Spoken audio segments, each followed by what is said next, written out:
Experiences during a psychology degree have the power to change the entire course of your career, and Naomi Galloway's story is a grounded reminder that every career path has its own unexpected twists, and that psychology is as much about people as it is about practice. Professionally Psyched is the podcast that brings you cutting-edge psychology research and real-world insights from our Psych community of clinicians, researchers, and educators alike. We're here to explore how psychology shapes our everyday lives and impacts the world around us. Hi everyone, and welcome to Professionally Psyched. I'm Jessica Muller, PhD candidate in Public Health at James Cook University, and before we get started, we'd like to acknowledge the custodians of the land on which we record, and for me today that's the Bindal and Wulgurukaba peoples. And I pay my respects to elders past and present, and extend that respect to all Aboriginal and Torres Strait Islander peoples and cultures from wherever you may be tuning in from across the country.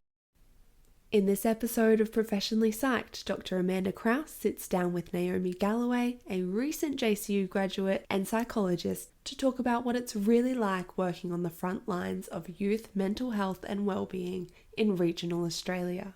Naomi shares how her experiences in university, research, supervision, and clinical placements helped her carve out a meaningful career path. So grab your headphones and get ready to get professionally psyched about shaping the future of youth mental health.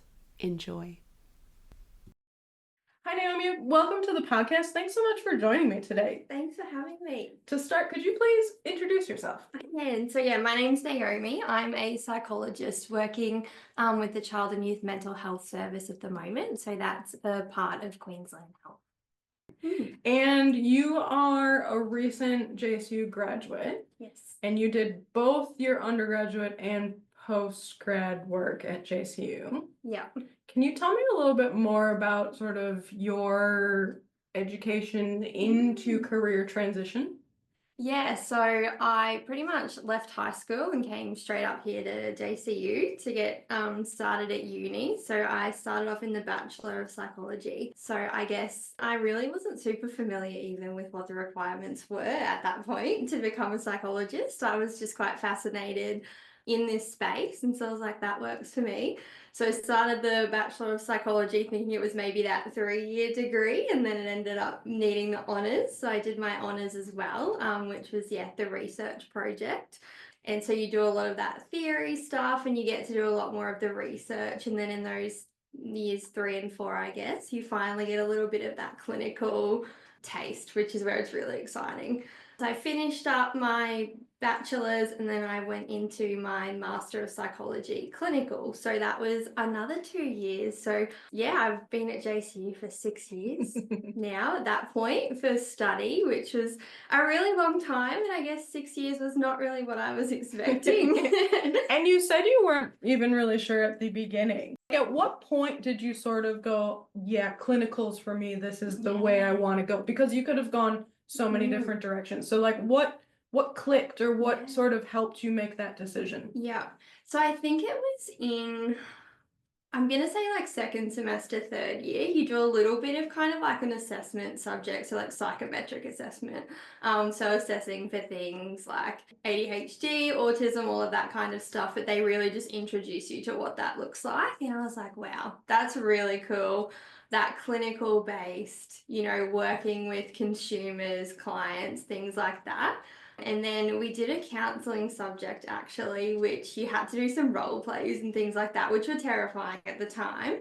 But I guess it gave me that little bit of a look into what it could be like to sit in a room with a consumer or a client and actually do some of that practical work. And that's where I was kind of like, this is really cool. And then I think having a chat to lecturers that were sort of in the field already, that were practicing psychologists, they kind of provided a little bit of advice around what things look like now, because I guess when I came through, that was when they stopped the 4+2 pathway. So there was no longer that to kind of follow through to general registration. So they kind of raised clinical, I explored it a little bit more, and I was like, I think that's for me.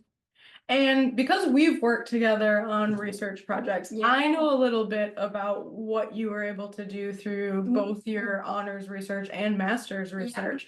But Did either or both of those projects help inform your decision for clinical, or maybe what you do now? How does that research that you did have an impact on your clinical work? Psychology is so heavily grounded in research, right? So when we think about intervention planning and we think about what's going to be the gold standard for this consumer, whether it be assessment or intervention, you have to understand the research. And I think that was what was really, really helpful, not only honours, but masters as well. I guess getting to kind of understand what does the actual underpinnings of these measures look like, their reliability, their validity, how did this actually happen? Because I think as the clinician, it then gives you so much additional and a deeper understanding of what it actually is that you're using to assess particular things, or to then inform what your treatment is going to look like with that consumer. So yeah, I think that's definitely what was really helpful. Yeah. You mentioned that you are working in the child and youth space now. Yeah. Was that always a goal for you in terms of that age group? It actually wasn't. When I went through my masters, I was kind of like, oh, I don't think I actually want to work with kids.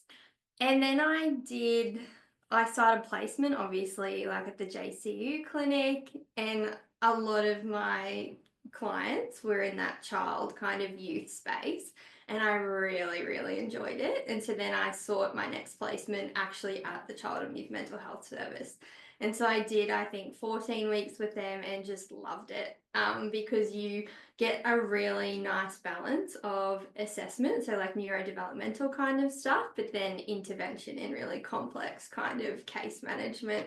So yeah, I ended up in that space where I didn't really think I would, and then I completed another placement with an adult population, and I did not love it as much. Okay. It really was, I think, beneficial in kind of showing me what space I wanted to be in, which I guess is the benefit of placement, is you can try out quite a few different settings and client groups and see where your kind of interest sits, which is really cool.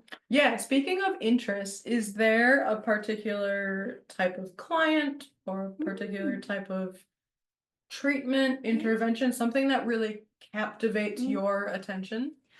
I think particularly in the space I sit at the moment, the consumers are really complex. So they're coming from really kind of varying backgrounds. There's a lot of sort of trauma, adverse childhood experiences. And I just think understanding how that can impact their presentation, and then what does intervention look like from that as well. And often a lot of what you're kind of having to work with is systemic stuff that's happening as well within the families, within other systems and services. And I think just getting to kind of be in that space is really cool, and you get to see anxiety, depression presentations, you're dealing with risk. You also then get the more complex things like OCD, you get to do assessment in there too.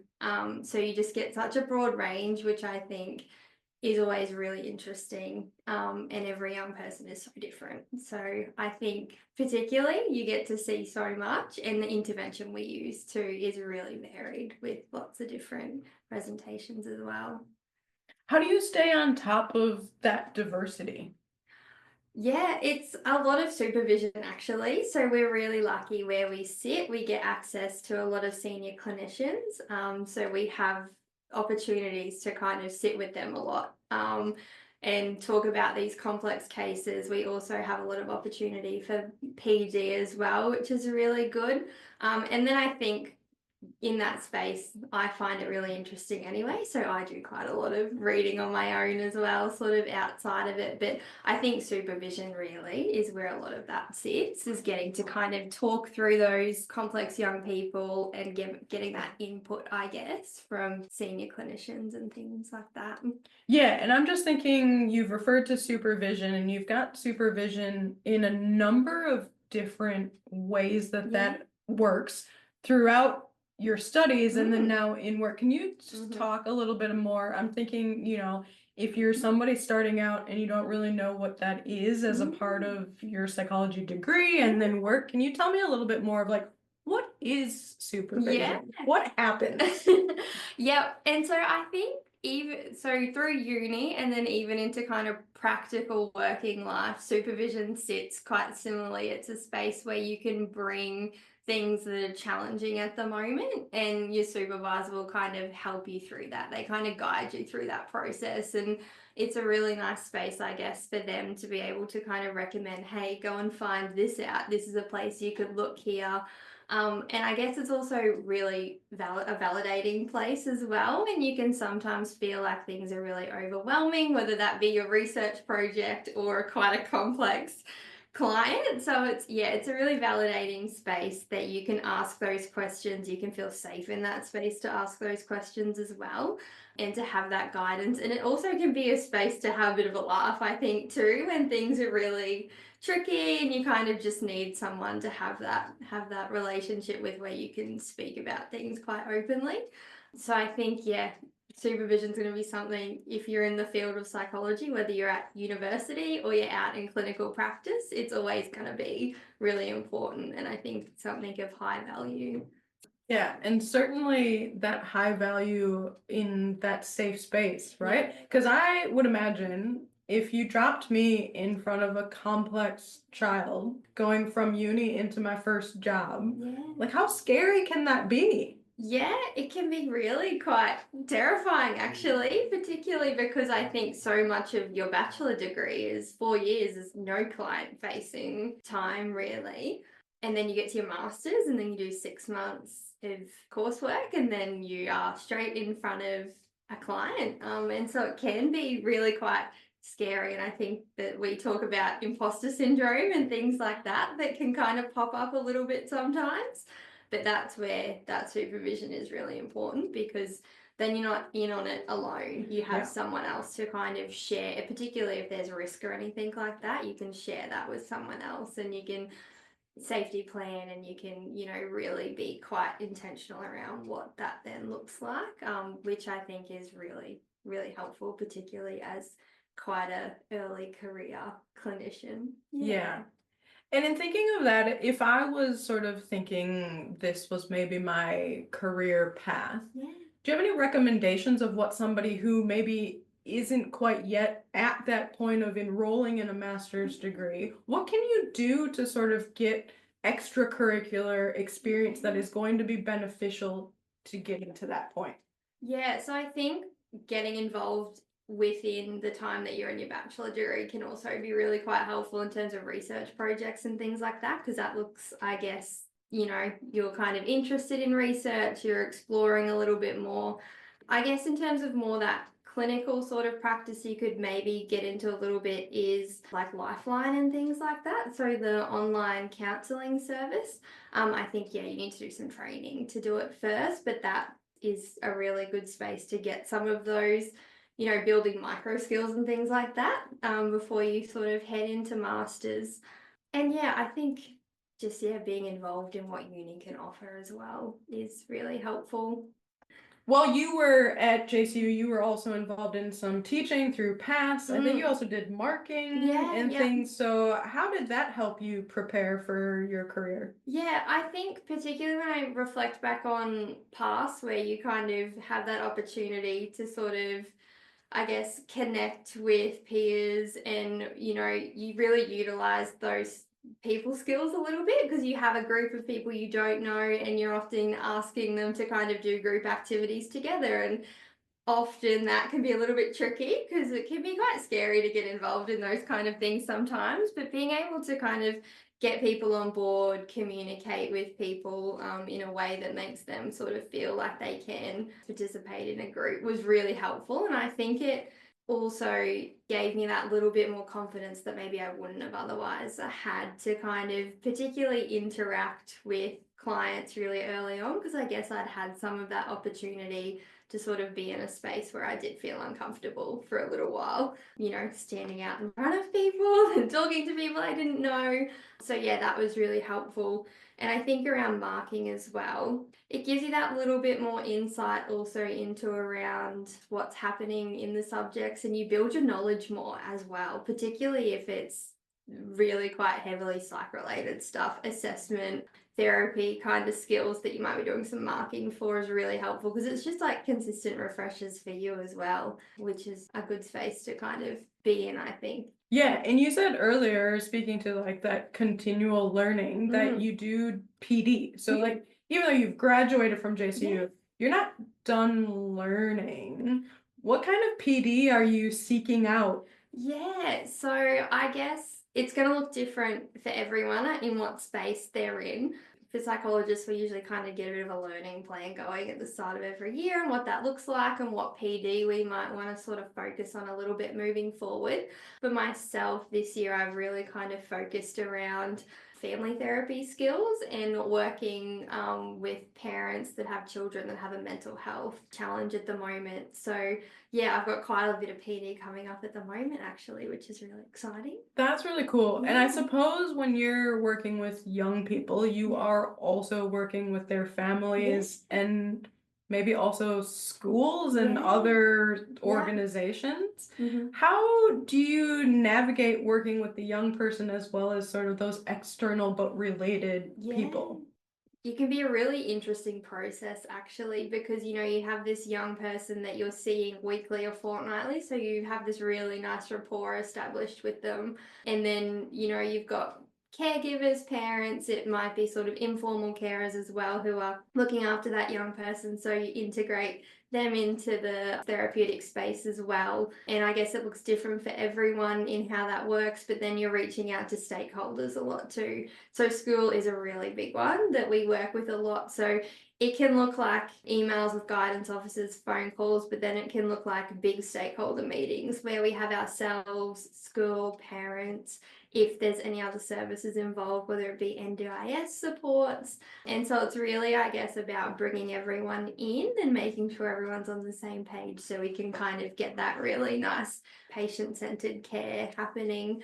And it definitely sometimes has some challenges too, particularly, I guess, more so in people's availability because everyone is so busy all the time. And when you think about a school, the guidance officer has hundreds of kids that they're sort of looking after. So sometimes it is tricky to navigate, getting everyone together at the same time. But usually everyone's really willing to kind of support young people and come together. So it can be a really, really beneficial experience. Yeah, and I would imagine if, people of all those different people have come together in one meeting, how wonderful to show that young person the support that they have. I just think that is fantastic. Absolutely. So now that you've graduated from JCU and you're starting on your journey of being a psychologist, is there a big issue that you think that our future graduates might be able to sink their teeth into and really help make a difference? Yeah, I think it really sits sort of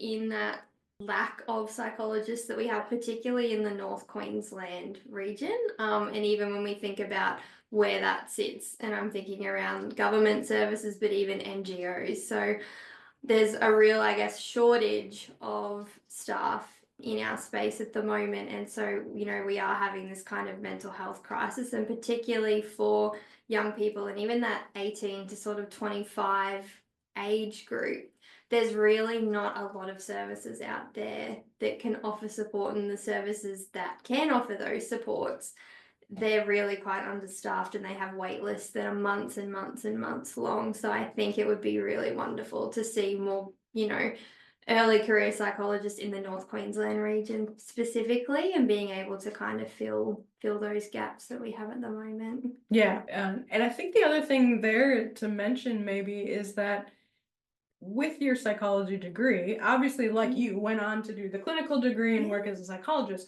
but we can work in so many disciplines and have so many different roles that it's not just a registered psychologist that will help attack that problem. Yeah, absolutely.